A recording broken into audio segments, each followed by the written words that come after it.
Hello friends, welcome to my channel. इस समय मैंने कल एक न्यूज़ देखा था जो इस समय काफ़ी विवादों में चल रहा है। आपने भी वो न्यूज़ देखी होगी कि एक युवक ने 16 साल की लड़की को चाकुओं से 20 बार गोदकर उसकी हत्या कर दी। तो ये वाली न्यूज़ मैंने देखी तो ये तो आए दिन हम लोग सुनते ही रहते हैं। इस बात में इम्पोर्टेंस क्या है वो मैं आपको बता रही हूँ कि ऐसा नहीं था कि जब ये ऐसी वारदात हो रही थी, ऐसी घटना हो रही थी तो आसपास कोई नहीं था। आसपास सभी लोग थे, घूम रहे थे, वहाँ से आ जा रहे थे, तमाशा देख रहे थे।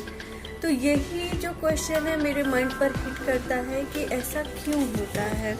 अगर चाहते वो लोग तो उस घटना को रोक सकते थे, उस बच्ची को बचा सकते थे। उन दोनों के बीच जो घटना हो रही थी, वारदात हो रही थी, उसे रोक सकते थे, लेकिन लोगों ने उसे रोकना अपनी जिम्मेदारी नहीं समझा।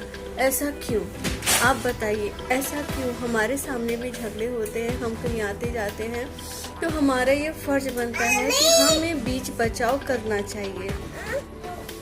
ऐसी ही घटना मेरी बहन के साथ भी हुई थी। वो अमीनाबाद गई थी शादी की शॉपिंग करने के लिए चूड़ी मार्केट में। जो लखनऊ के लोग होंगे वो जानते होंगे कि गड़बड़ झाला कहाँ है, वहीं सारी चूड़ी और गहने वगैरह की शॉपिंग होती है। तो वहाँ पर जब वो शॉपिंग करने गई थी तो क्या हुआ था कि वो एक चूड़ी ट्राई कर रही थी और चूड़ी ट्राई करते वक्त थोड़ा सा वो क्रैक कर गई, टूट गई। और वो चूड़ी कितने रुपए थी? 20 रुपए की थी। और वो पे करने के लिए तैयार थी क्योंकि 20 रुपए इतनी बड़ी रकम नहीं है कि कोई पे ना कर सके। लेकिन फिर भी पे करने के बावजूद वहाँ की जो औरतें थी, 2 औरत और 1 आदमी, वो तीनों मिलकर उस एक लड़की से झगड़ने लगे, मारपीट करने लगे कि तुमसे चूड़ी टूटी कैसे। वो सॉरी भी बोल रही थी, पैसे भी दे रही थी, उसके बावजूद वो उससे लड़ाई कर रहे थे। उसने पूरा ये फेस उसका नोच डाला था, यहाँ शोल्डर वगैरह नोच डाले थे, उसकी चैन तोड़ डाली थी और ये हाथों पर भी काफ़ी ज़्यादा निशान थे मारपीट के। ये सोचिए कि 3 लोग मिलकर एक लड़की को मार रहे थे। ये कहाँ का न्याय है? और पूरा अमीनाबाद वहाँ इकट्ठा होकर देख रहा था, सिर्फ देख रहा था।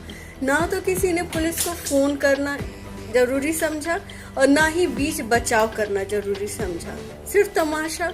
ये क्या यहाँ पे कोई सर्कस हो रहा है या फिर कोई इंटरटेनमेंट हो रहा है कि लोग उसे देख रहे हैं? अरे जहाँ आपको लग रहा है कि गलत हो रहा है वहाँ ठीक है, आप बीच मामले में ना पड़ो, लेकिन वहाँ कम से कम जिसके साथ गलत हो रहा है उसे बचाने की कोशिश तो करो। आप अकेले डर रहे हो, लेकिन अगर आप सब लोग मिल जाओगे तो फिर उस जो आदमी गलत कर रहा है उसकी इतनी हिम्मत थोड़ी पड़ेगी कि गलत करे। तो ये चीज़ कल देख के मेरा माइंड एकदम से ऑफ हुआ, क्योंकि जो इंसिडेंट होता है वो हम भूल नहीं पाते हैं। वो कहीं ना कहीं हमारे दिमाग पर एक छवि जरूर डालता है। और अमीनाबाद मेरे लिए बहुत ही एक आइडियल मार्केट थी। जब से ये इंसिडेंट हुआ मैं वहाँ बिल्कुल भी नहीं जाना चाहूँगी, क्योंकि वहाँ के लोगों से प्लस पुलिस से मेरा भरोसा उठ चुका है। आधे घंटे तक हंगामा होता रहा, वहीं बगल में ही पुलिस थाना है, सब कुछ वहीं है, लेकिन पुलिस नहीं आई। जब सारा मामला शांत हो गया, सब कुछ खत्म हो गया, तब पुलिस आती है। कार्रवाई के नाम पर बस एक माफीनामा लिखवाती है और कोई भी कार्रवाई नहीं होती। जितना नुकसान उसका हुआ था, उन लोगों ने उसका फोन फेंक के तोड़ दिया था, ना तो उसका वो नुकसान हुआ। जो चैन टूटी थी उसको भी रिपेयर नहीं कराई, कोई उसके नुकसान की भरपाई नहीं हुई थी। तो ये सब जब चीज़ देखो ना तो माइंड ऑफ हो जाता है कि ऐसा क्यों होता है यार। हम सब इंसान हैं, हमें इंसानों की तरह ही रहना चाहिए। हमसे भले तो जानवर लोग होते हैं कि अपने झुंड की रक्षा करने के लिए कुछ भी कर लेते हैं, हर बड़े से बड़े जानवर से भिड़ जाते हैं।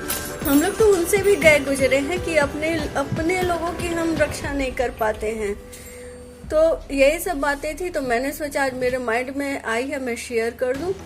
तो प्लीज़, वीडियो तो आपको ज़रूर बुरी लगी होगी, लेकिन बात यही सच्चाई है। जब आपके साथ होगा ना तब आपको मेरी बात समझ में आएगी कि नहीं, मैं सही कह रही थी। भले ही बातें सुनने में बुरी लगती हैं, लेकिन हमारे समाज की सच्चाई भी यही है। तो प्लीज़ मेरी वीडियो को देखने के लिए, मेरा साथ देने के लिए आप सभी लोगों का थैंक यू। और प्लीज़ अपने आप में सुधार लाइए और कोशिश कीजिए एक अच्छा इंसान बनने की। Thank you.